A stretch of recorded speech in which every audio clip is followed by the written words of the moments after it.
kita katakan amin. Ya. Nah, saya mau bawakan firman Tuhan tentang Simkah. Ini saya sudah sampaikan karena di jemaat kami, karena ini pesan yang begitu kuat dalam kehidupan saya untuk disampaikan kepada jemaat ya. Saya percaya di tempat ini pun akan mengalami sukacita yang besar. Ya. Ada yang tahu artinya Simkah? Sukacita. Ya. Karena kan kita pernah dengar ada perayaan Simkah Torah. Artinya sukacita Torah. Ya, Simkah Torah. Jadi Bapak Ibu, kita di sini harus bersukacita. Apapun keadaan kita bersukacita. Semua kejadian yang pahit, yang berat pasti akan menghasilkan buah yang manis dalam hidup kita. Jadi Bapak Ibu, sukses-sukses dan sehat-sehat selalu. Bapak Yahweh memberkati kita. Amin. Nah, hari ini saya mau bawakan firman Tuhan dari Yakobus 1 ayat 2 sampai 4 yang berkata seperti ini ya Bapak Ibu ya. Hai saudara-saudaraku. Ada yang bawa kitab suci? Ada dong. Ya, kita buka di dalam Yakobus pasal 1 ayat 2 sampai 4 aja. Oke, ya. Kalau sudah boleh katakan amin.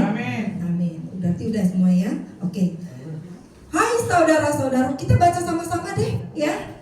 3, 2, 1. Hai saudara-saudaraku, apabila kamu jatuh ke dalam berbagai pencobaan, hendaklah kamu menganggap semuanya itu kesukacitaan, kebahagiaan ya, karena mengetahui bahwa ujian imanmu itu mengerjakan ketabahan.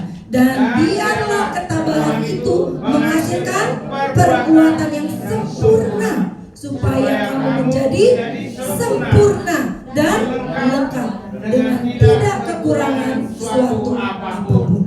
Amin. Amin. Bapak Ibu, saya nggak tahu berapa banyak orang yang pada saat ini di tempat ini sedang mengalami sesuatu yang mungkin tidak seperti yang kita inginkan. Ya. Di jemaat kami banyak Bapak Ibu ya, di tempat ini mungkin enggak ya, banyak. Tetapi saya mau katakan ini firman Tuhan pegang setahun penuh, karena aku percaya bahwa ini akan menjadi kekuatan kita dan kita akan lalui apapun, kita akan bisa mampu ya, mampu untuk bertahan ya Bapak Ibu ya. Nah, sebelum kita membahas ayat firman Tuhan ini, saya akan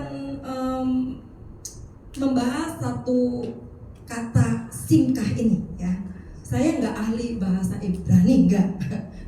Tetapi ketika saya mau belajar ya, Tuhan bukakan dan ternyata itu luar biasa sekali ya Bapak Ibu.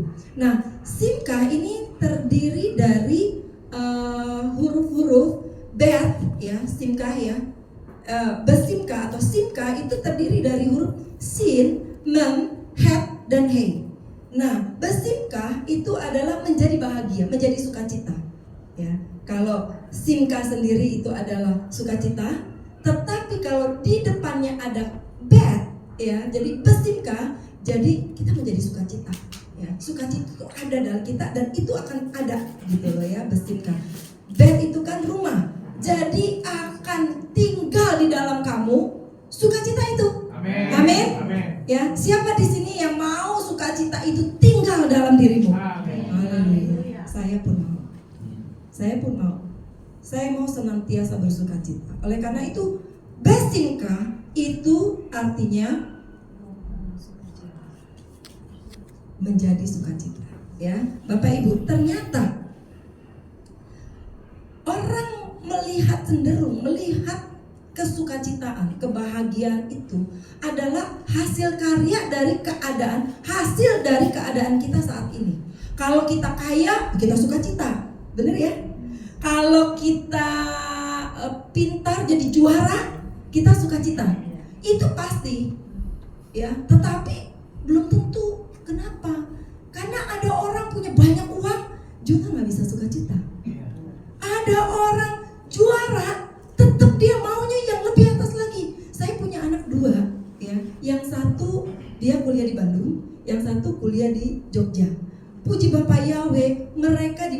bagi Tuhan ya begitu luar biasa.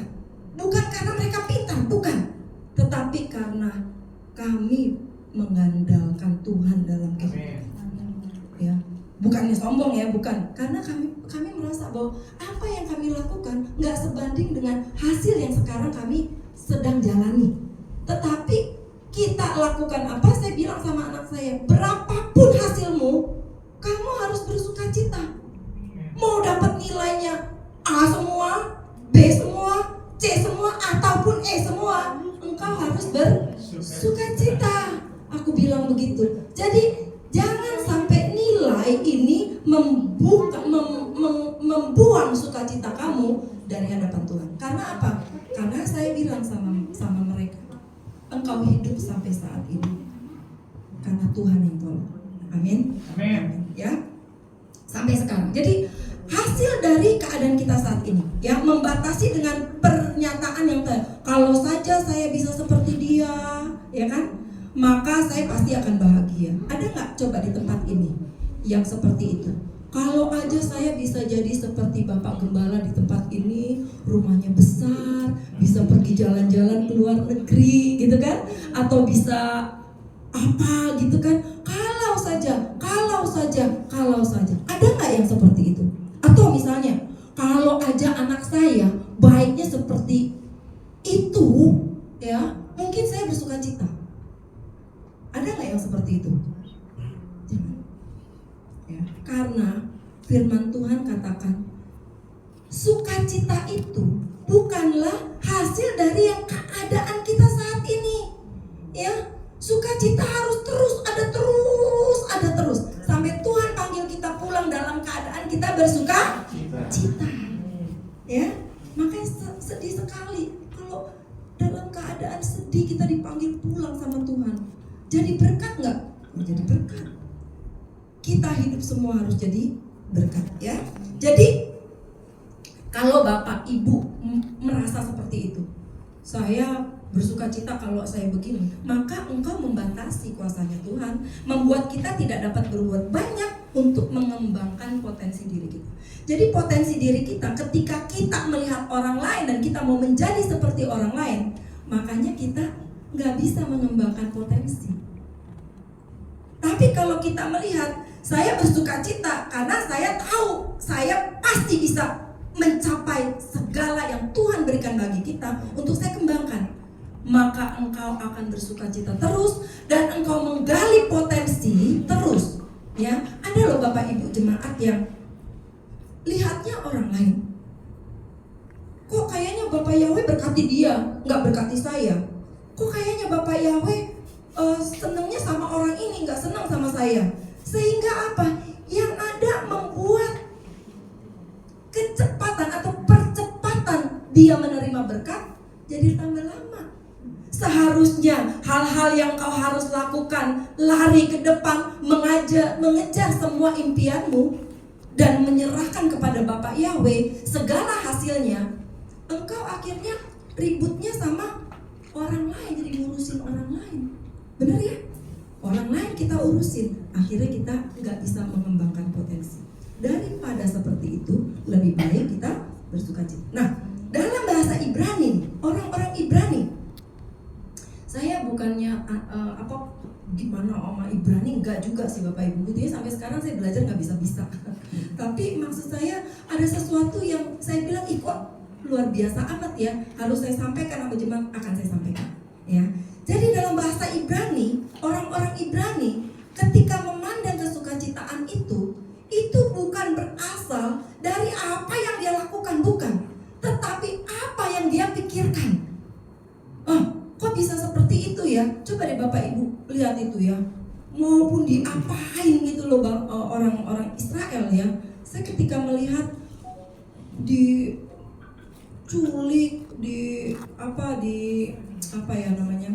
disiksa, disandera, diapain begitu kan ya, padahal perbuatan yang lain itu lebih jahat begitu kan, padahal ini gak melakukan apa-apa gitu. Ketika dia mau menyerangnya juga pasti pemimpinnya, enggak menyerang rakyatnya kan gitu. Tetapi orang suka kadang-kadang salah pikir gitu kan.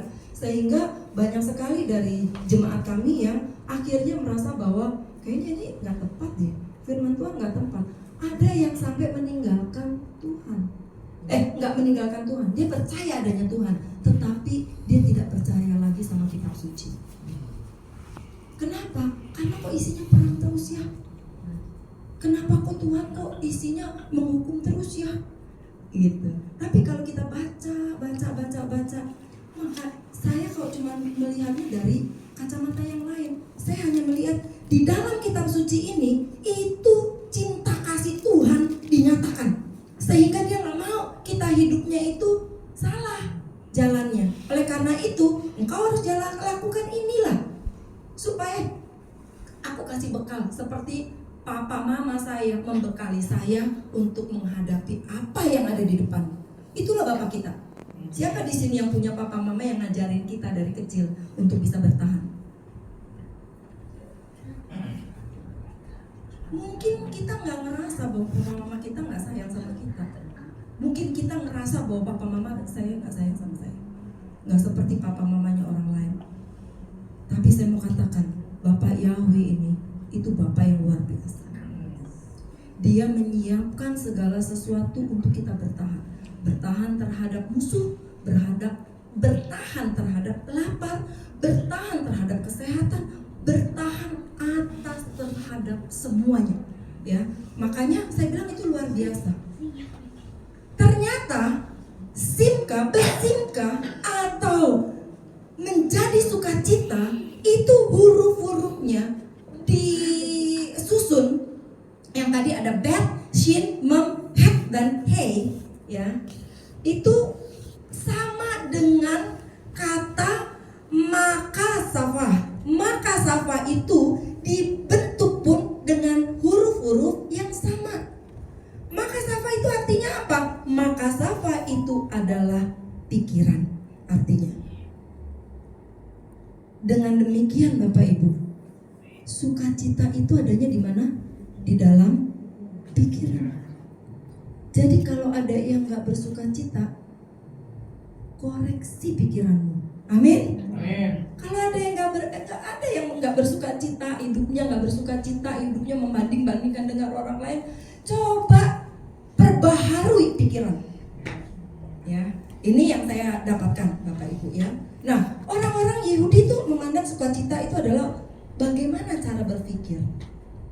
Ya, bagaimana cara berpikir supaya kita bisa menjadi sukacita. Jadi menjadi sukacita atau menjadi bahagia itu adalah keputusan.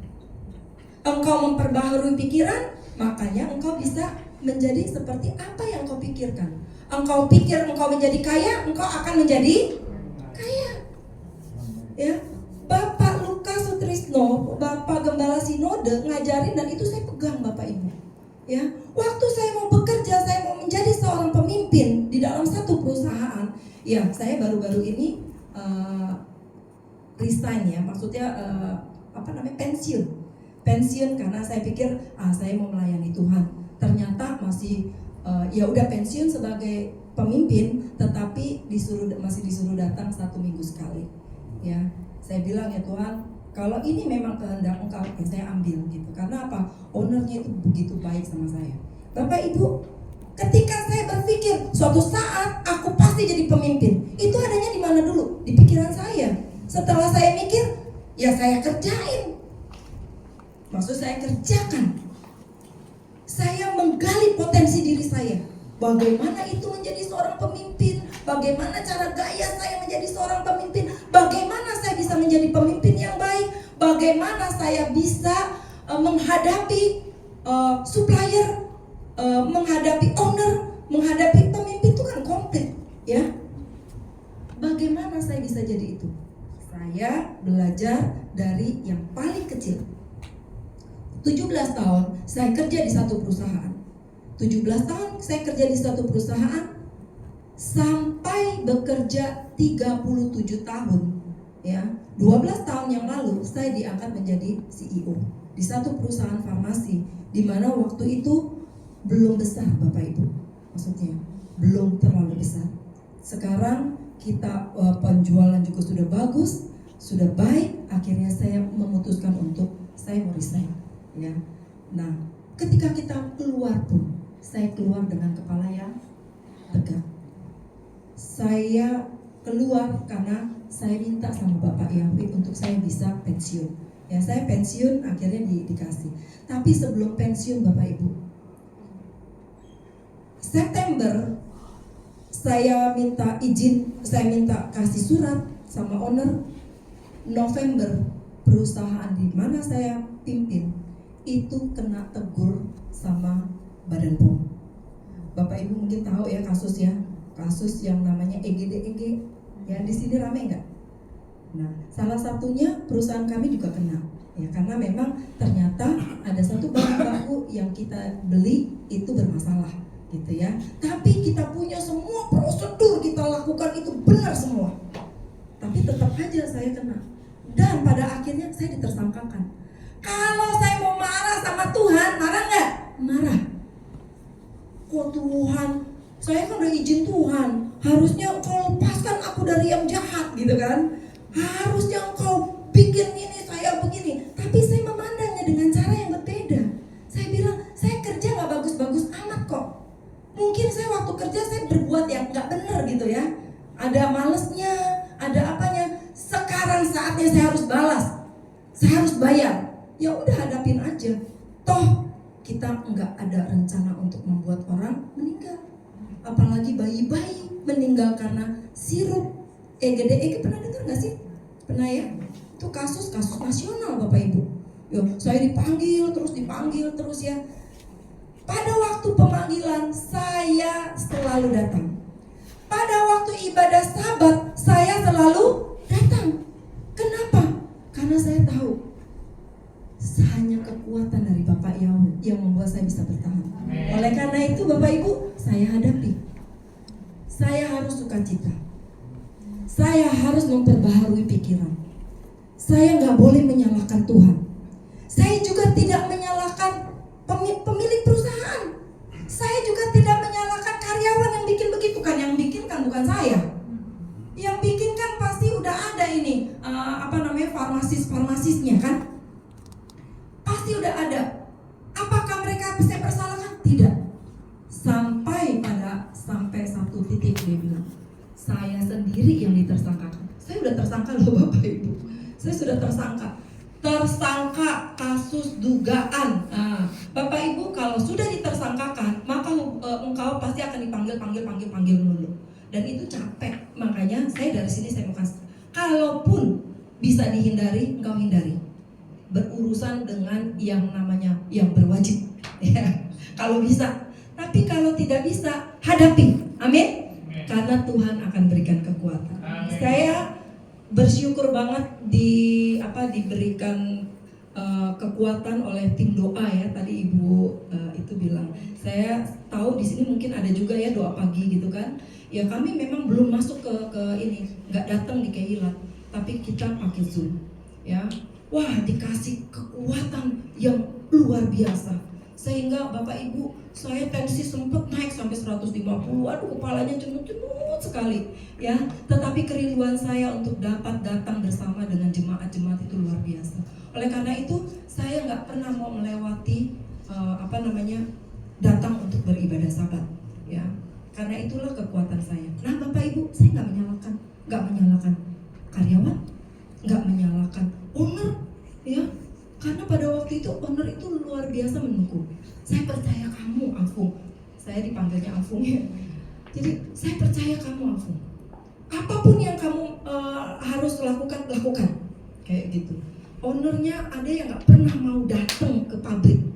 Saya bilang saya nggak mau karena dia bermusuhan lah sama ada clash gitu sama orang tuanya. Saya nggak mau menginjakkan kaki saya ke sana. Terus saya bilang, Pak, kali ini saya minta Bapak datang loh. Dia datang ke situ. Dia tepuk saya. Kamu tahu nggak? Ini tuh 10 tahun. Kamu kalau dinyatakan bersalah, itu 10 tahun. Saya bilang, nggak apa-apa Pak.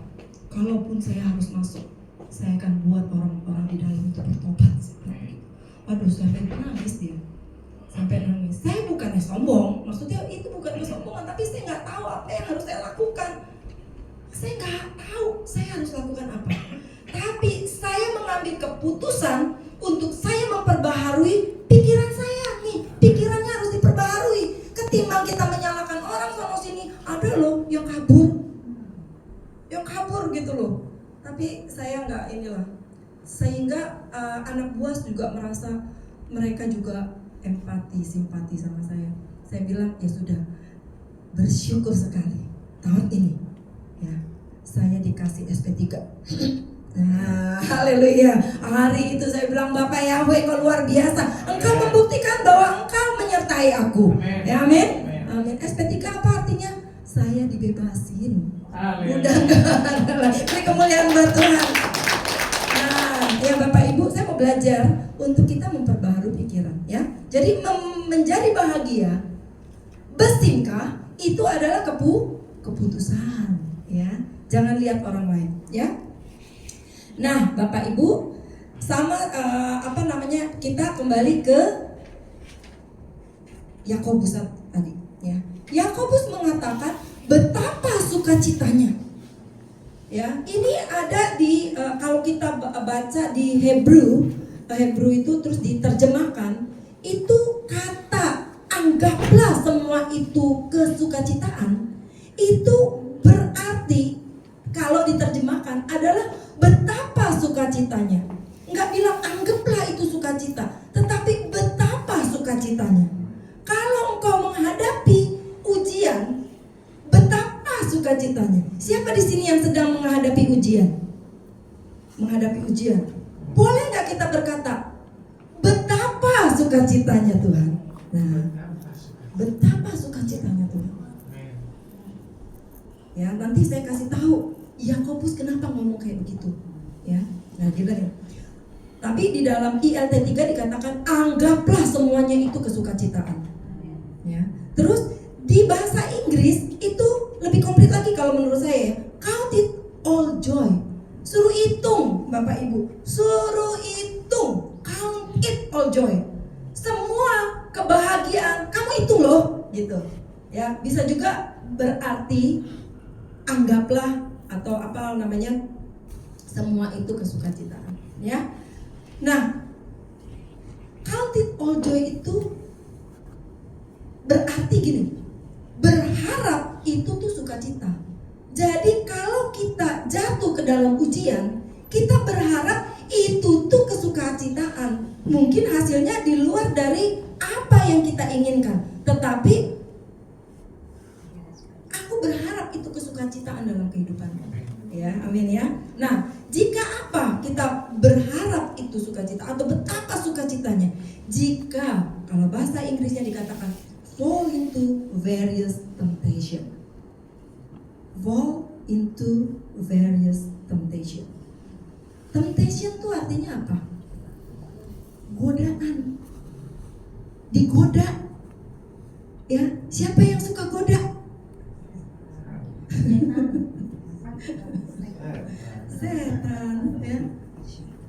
Kalau kamu fall into various, dia bilang temptation-nya itu bukan satu.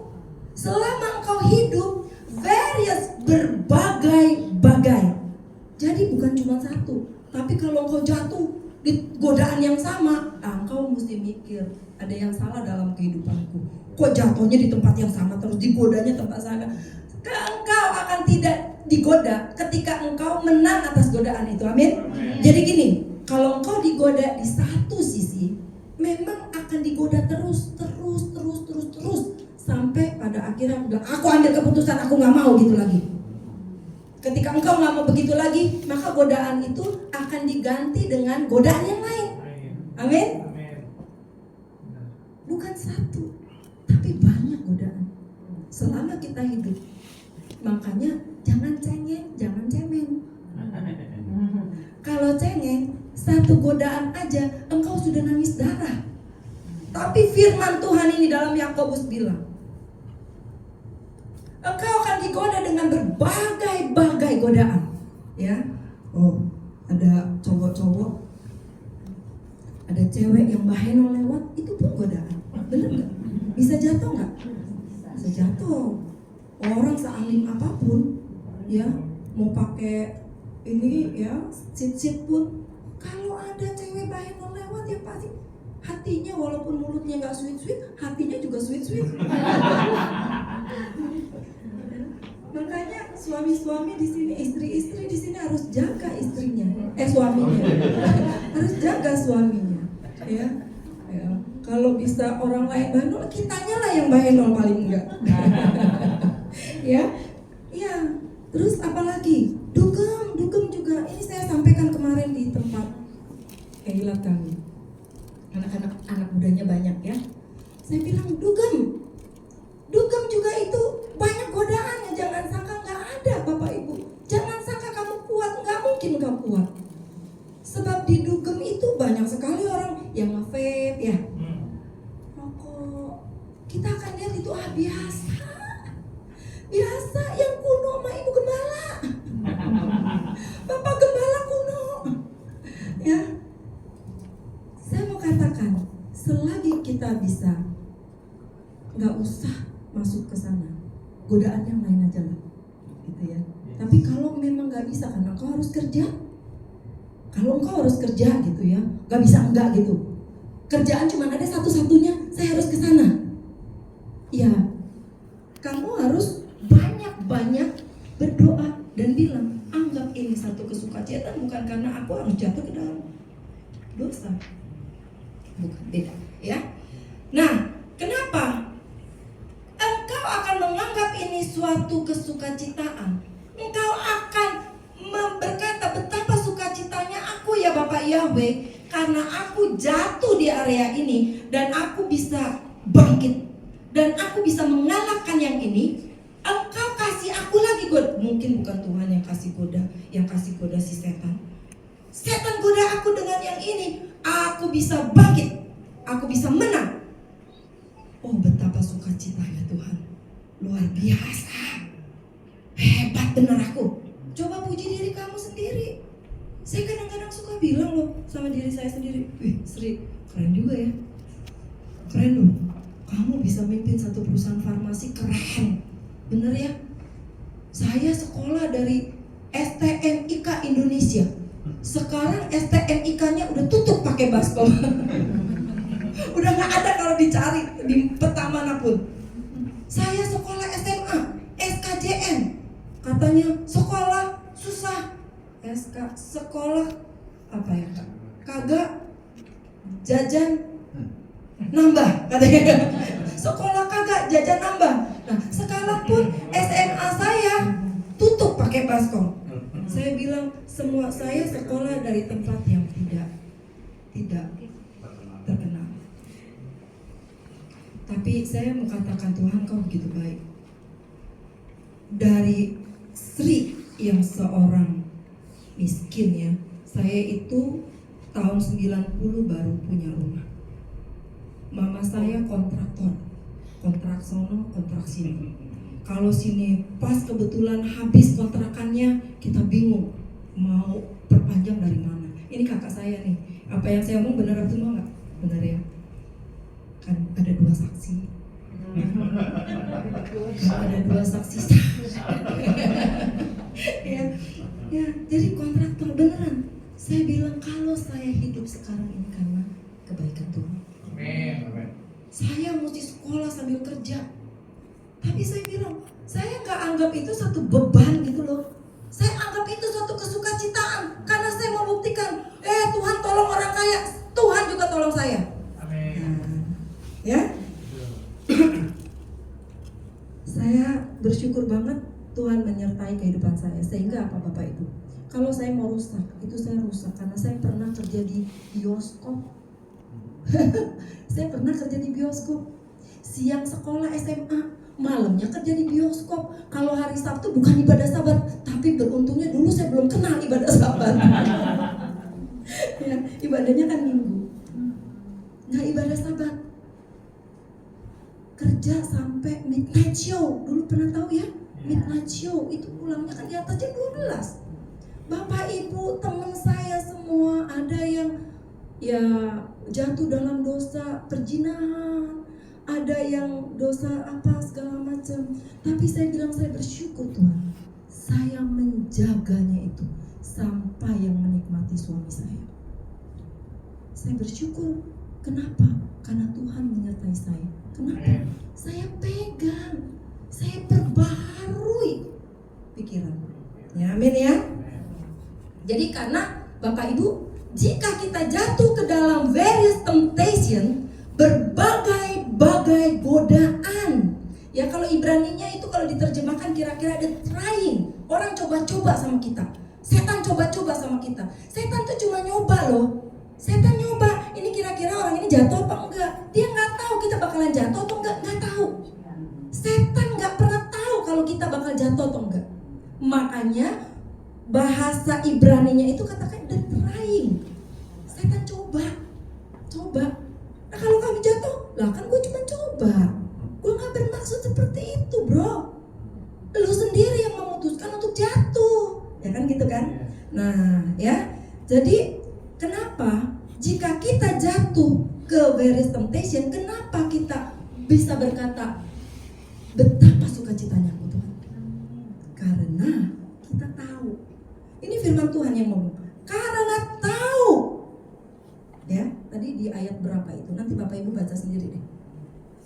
Karena mengetahui, itu di ayat yang ketiga. Karena mengetahui bahwa ujian imanmu itu, nah, karena tahu. Karena engkau mengetahui bahwa various temptation itu adalah ujian iman. Amin. Jadi di sini kalau ada yang sedang dalam ujian, ya godaan.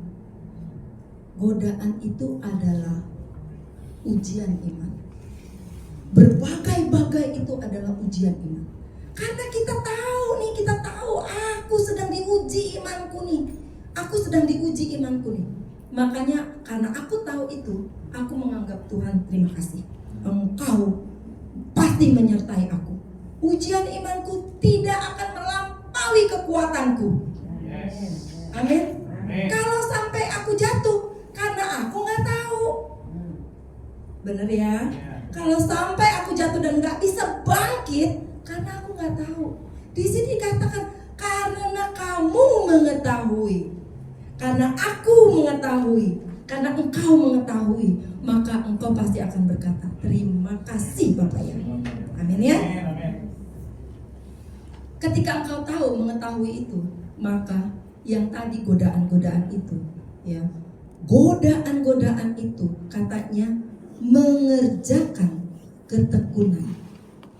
Ya, ada beberapa terjemahan yang katakan menghasilkan ketekunan, bukan menghasilkan, tetapi mengerjakan. Ketika engkau masuk ke dalam godaan, ya, kamu akan mengerjakan apa yang kau lakukan. Aku akan mengerjakan. Sama seperti tadi saya kan digoda untuk jadi kaya, ya kan? Coba kalau saya digoda aja, satu yang saya belum ngomong, saya harus bikin pengakuan dong, jangan yang bagus-bagus aja. Saya pun pernah jatuh Bapak Ibu. Ketika saya kerja di bioskop, saya pernah jatuh. Jatuhnya apa? Karena saya digoda supaya saya menjadi bisa sekolah. Karena kalau saya mengharapkan mama saya anak 8, ya, kerjanya cuma jadi tukang nasi Bapak Ibu. Benar-benar ini tukang nasi. Ya, enggak, saya sangat menghargai mama saya. Itu wanita yang sangat luar biasa dan dia jadi inspirasi keteguhan buat saya. Ya, karena mama saya. Jadi saya tergoda apa? Saya harus kumpulin uang yang banyak. Karena saya ambil keputusan, kalau saya nggak sekolah, saya nggak bisa jadi orang kaya. Saya nggak bisa jadi kerja di perusahaan yang bagus. Aku harus sekolah, aku harus kuliah. Akhirnya tergoda, ada yang ngajak, kan digoda. Saya lakukan sesuatu yang tidak berkenan sama Bapak Ibu. Saya korupsi lah kayak gitu ya. Ini jangan diikuti Bapak Ibu ya, apalagi yang anak-anak muda. Jangan. Nggak boleh ada pengalaman yang kayak gitu. Itu nggak baik dan nggak benar ya. Percayalah jalannya Tuhan itu enak ya. Akhirnya saya jatuh dalam cobaan ujian ya. Akhirnya apa? Ya ketahuan lah, sepandai-pandainya tupai melompat ya pasti kau jatuh juga. Tetapi karena saya tahu saya salah, saya nggak bilang saya enggak, itu yang salah, enggak. Saya akui, iya saya. Itu manajernya tuh sangat sayang sama saya. Dia bilang, Mungkin ditelepon, udah ketangkep belum, maliknya udah ketangkep belum gitu kan. Bilang, udah nih, ada di depan gua nih. Orang yang paling gua sayang katanya. Terus saya bilang gini, aduh saya hari itu hati saya tuh tercabik-cabik Bapak Ibu. Hati saya tercabik-cabik. Kenapa? Saya sudah mengecewakan orang yang menyayangi saya. Orang ini bela saya. Dia bilang gini, Fum, kalau kamu mau itu buat apa uangnya? Aku bilang, aku mau kuliah. Saya SMA kelas 2 kalau nggak salah waktu itu. Saya mau kuliah, kumpulin duit biar supaya saya bisa kuliah. Sekarang saya nggak punya duit. Kamu tinggal minta, gua aja ngutang katanya gitu. Gua aja ngutang sama perusahaan. Lu kan tinggal bilang kayak gua kan bisa. Saya bilang, ya gimana orang udah terjadi kan. Udah, kamu tahu nggak? Kamu harus diapain? Saya tahu. Diapain? Dipecat. Terus dia bilang, ya kamu dipecat. Wah, sudah Bapak Ibu, saya dipecat. Tapi bukan apa-apa, saya terima dipecat karena saya salah. Ya, sama seperti ketika saya salah di hadapan Tuhan. Tuhan, aku tahu, aku harus terima risikonya. Saya nggak mau ngomong, nggak mau menyalahkan si A, si B, si C. Aku yang salah. Oleh karena itu Tuhan, aku cuma Kau beri aku kekuatan Tuhan, karena aku keluar dari pintu ini malunya luar biasa Tuhan. Aku malu banget gitu loh. Malu loh keluar dari pintu itu Bapak Ibu. Sebab kan banyak teman-teman kan pasti. Tapi luar biasanya Bapak Ibu, hari itu dia nggak ngambil uang yang sudah saya simpan. Kan sebenarnya kembalikan, begitu kan, seperti Pak Bapak Presiden kita ya, yang namanya koruptor, kembalikan uangnya, begitu kan, maka dibebaskan gitu kan. Saya hari itu dipecat, tetapi uangnya tidak diminta balik. Saya bilang itu pun saya merasa bahwa itu kebaikan Tuhan. Sesuatu yang nggak layak saya terima, saya terima. Akhirnya apa? Saya bisa kuliah dengan uang yang saya kumpulkan. Saya bilang, Bapak terima kasih. Saya bisa membantu adik saya dengan uang yang saya bisa kumpulkan. Ya, artinya maksudnya di sini apa? Karena saya tahu bahwa saya diuji iman saya jatuh. Saya tahu bahwa saya sedang diuji dan saya menang. Amin. Nah, ketika kita tahu, kita mengerjakan ketekunan. Ketika saya tahu Bapak saya kaya, Bapak Yahweh kaya di Syamaim, ya kan? Bapak Yahweh kaya di Syamaim. Tetapi di dunia saya harus bekerja, ya kan? Jadi saya nggak males-malesan tungtak tekdel. Itu artinya duduk aja nunggu berkat dari surga, nunggu orang yang mengasihi saya. Karena saya tidak mau dikasihani manusia, hanya Tuhan yang boleh mengasihi saya. Ya, nah ya, karena tahu betapa banyak yang kita tidak tahu. Hari ini saya mau membuka mata Bapak Ibu semua. Tahu bahwa Tuhan itu sedang memperlengkapi kita, memberikan kita kuat. Ya, kalau kita tidak diperlengkapi, tidak diuji yang kayak begitu-begitu, maka kita nggak akan kuat, nggak akan lengkap, ya kan? Nah, dikatakan menghasilkan ketekunan atau passion. Ya, Ibu bukan Ibu Vero itu dia kerja di di orang jahit yang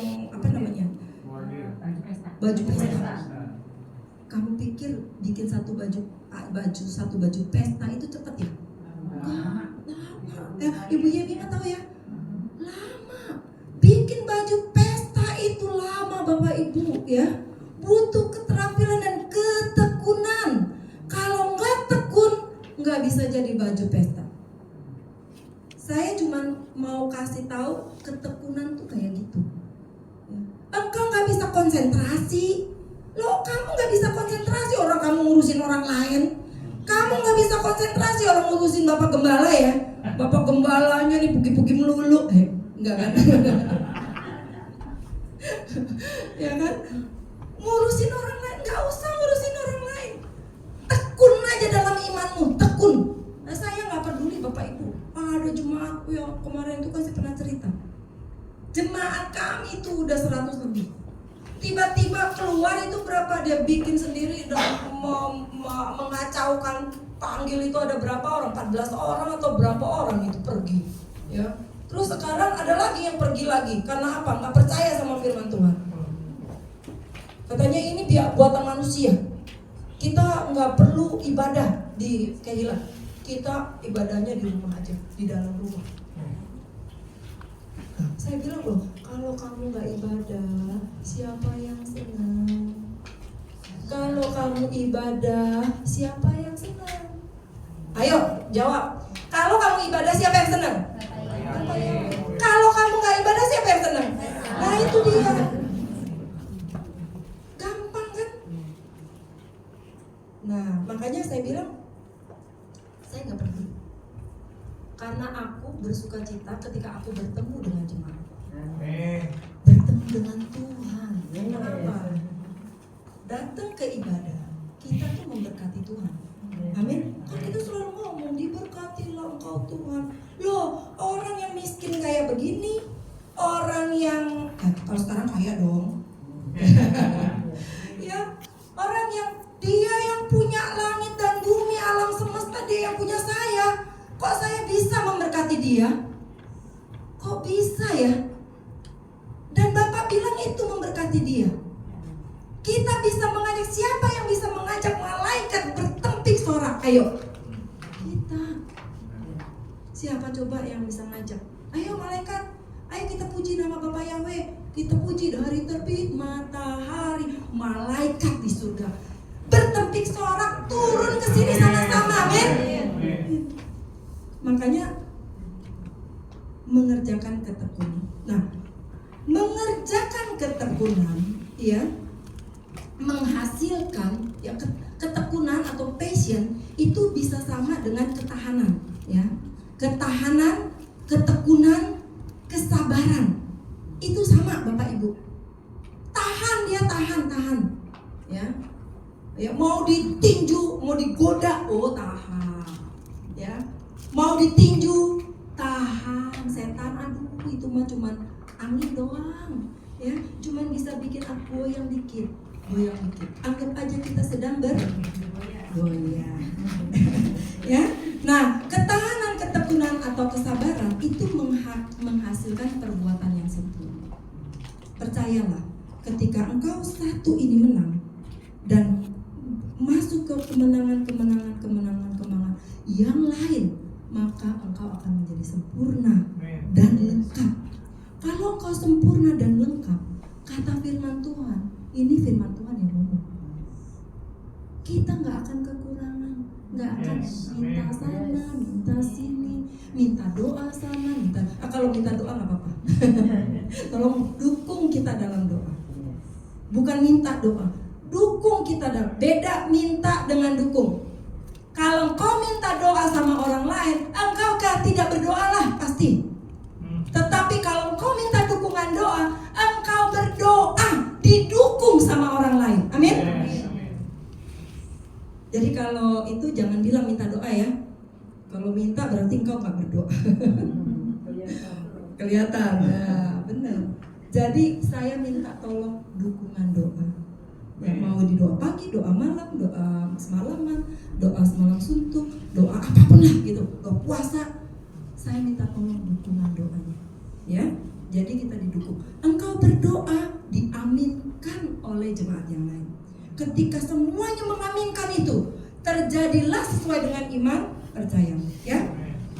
Jadi supaya saya menuju menjadi sempurna dan lengkap, tidak kekurangan apapun. Amin.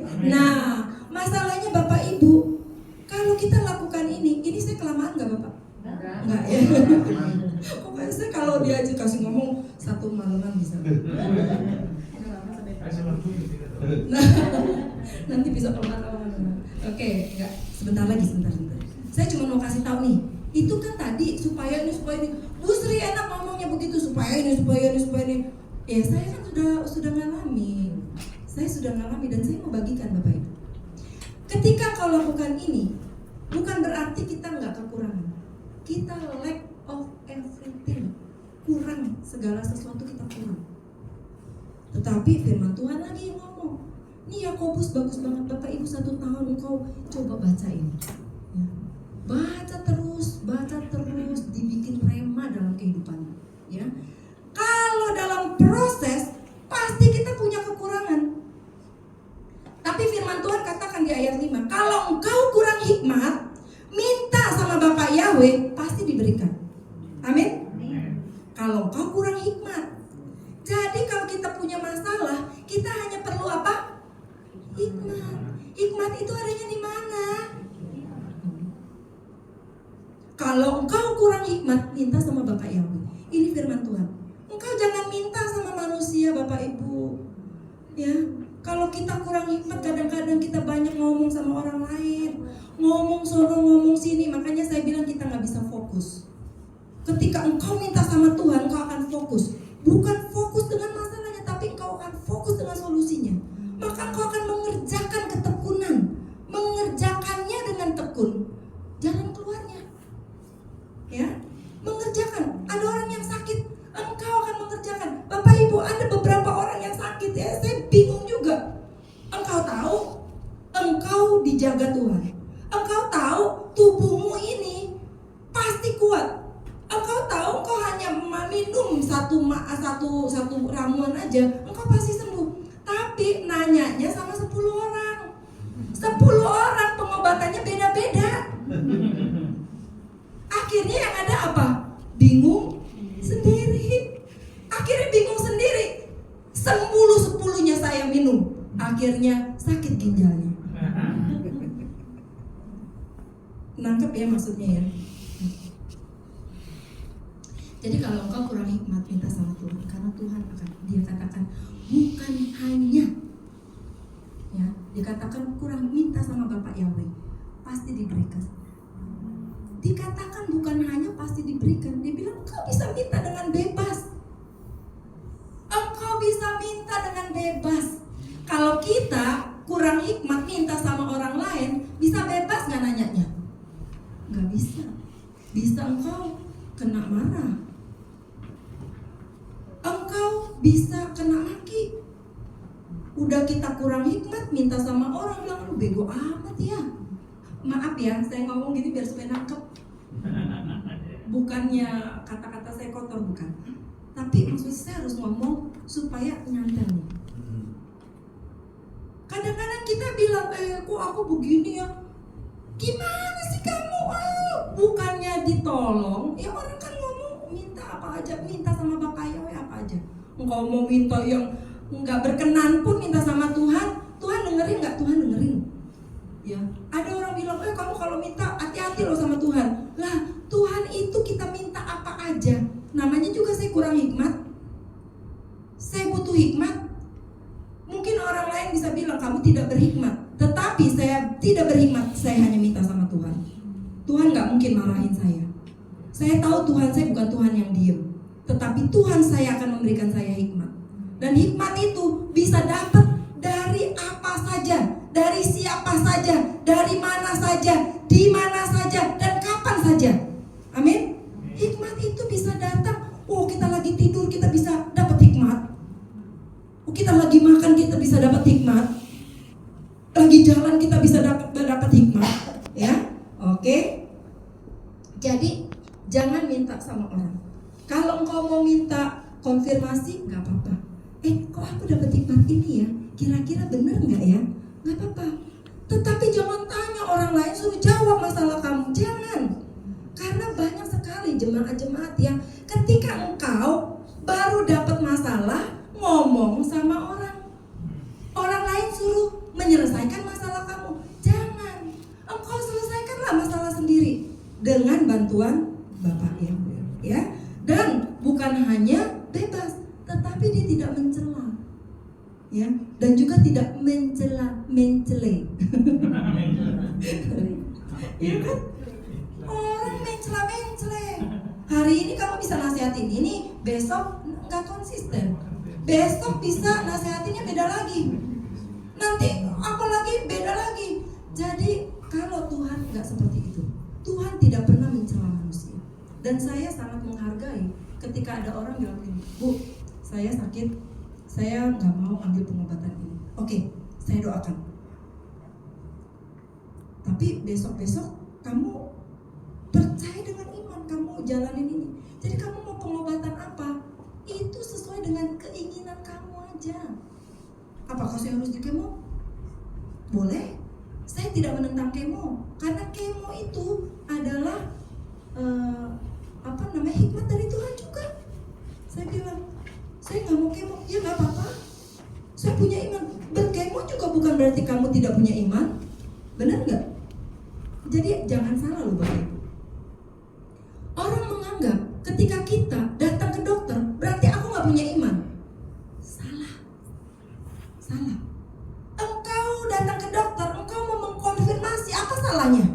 Benar tidak? Engkau ke dokter mengkonfirmasi bahwa yang aku lakukan selama ini adalah benar. Ya, punya iman pun boleh dikonfirmasi. Bukan berarti kita tidak beriman. Jadi saya ngajarin ke jemaat, engkau maunya apa dulu? Engkau maunya ini, jalanin. Punya iman, jalan dengan tegas. Ya, jatuh bangun. Ya nggak apa-apa, kamu belajar. Ya, kalau sekarang jatuh, sekarang udah jangan jatuh lagi di area yang sama. Ya, jadi Bapak Ibu minta hikmat dan mintanya dengan iman. Ya, makanya tadi saya bilang kalau kamu datang mau pengobatan apapun, saya mau pengobatan suntik apa itu loh, suntik ini, ya nggak apa-apa. Saya nggak mau pakai itu, ya nggak apa-apa. Saya cuma bilangnya nggak apa-apa. Wong tubuh kamu kok, ya. Tapi kalau saya akan datang kepada ahlinya. Karena ketika saya mencari ahli, saya pun berdoa sama Tuhan. Tuhan, tolong tunjukkan siapa yang mengobatin saya, gitu kan? Tuhan, tolong tunjukkan di mana rumah sakit yang saya bisa masukin. Kalau saya udah masuk rumah sakit itu, ya berarti Tuhan sudah tunjuk. Ketika saya Tuhan tunjuk itu, saya akan lakukan sampai saya sembuh. Amin, itu aja. Tapi gimana kalau saya nggak sembuh? Ya berarti waktu saya di dunia sudah cukup. Kata firman Tuhan, cukup puas. Amin. Saya sudah dapat apa-apa. Saya puas. Ya. Jadi dalam proses pasti ada kurangnya. Kalau kurang, minta hikmat. Minta sama Bapak Yahweh dan minta hikmat itu dengan iman. Sebab kalau kita itu bimbang, dikatakan yang tadi, kau tanya sama 10 orang, itu 10 orang akan berbeda. Nanti akhirnya kamu akan diombang-ambingkan. Kamu akan bingung sendiri. Orang yang bimbang bukan orang yang teguh. Orang yang bimbang berarti tidak mengerjakan ketekunan dengan passion. Ya, tidak mengerjakan ketekunan. Nah, Bapak Ibu, saya mau sudahi firman Tuhan Dafar Elohim hari ini dengan satu kata-kata gini. Bayangkan apa yang kamu mau capai tahun ini, apa yang kamu capai. Ya. Oh ya, ada satu lagi, saya tadi ada yang kekurangan Bapak Ibu. Dikatakan Habakuk 3 ayat 17 sampai 19 ya. Meskipun bla bla bla bla bla, orang yang teguh dengan iman, dengan teguh itu tuh catat aja dalam Habakuk 3 ayat 17 sampai 19 dikatakan, meskipun pohon ara tidak berbuah, kambing-kambing tidak menghasilkan, ya kan? Namun aku akan tetap teguh, ya kan? Itulah yang mengerjakan. Kita yakin dengan iman, hikmat, minta hikmat dari Tuhan dengan iman. Itu dia, ya. Jadi bahwa Yahweh itu adalah Tuhan kekuatanku. Engkau yang memberikan aku kuat. Jadi ketika aku punya masalah, aku tahu aku kuat di dalam Bapak Yahweh. Amin. Amin. Nah, sebagai penutup Bapak Ibu, bayangkan apa yang mau engkau capai. Saya akan berdoa dan katakan bersama-sama nanti, saya menjadi sempurna dan lengkap dalam Bapak Yahweh, tidak kekurangan suatu apapun. Kita membangkit berdiri Bapak Ibu.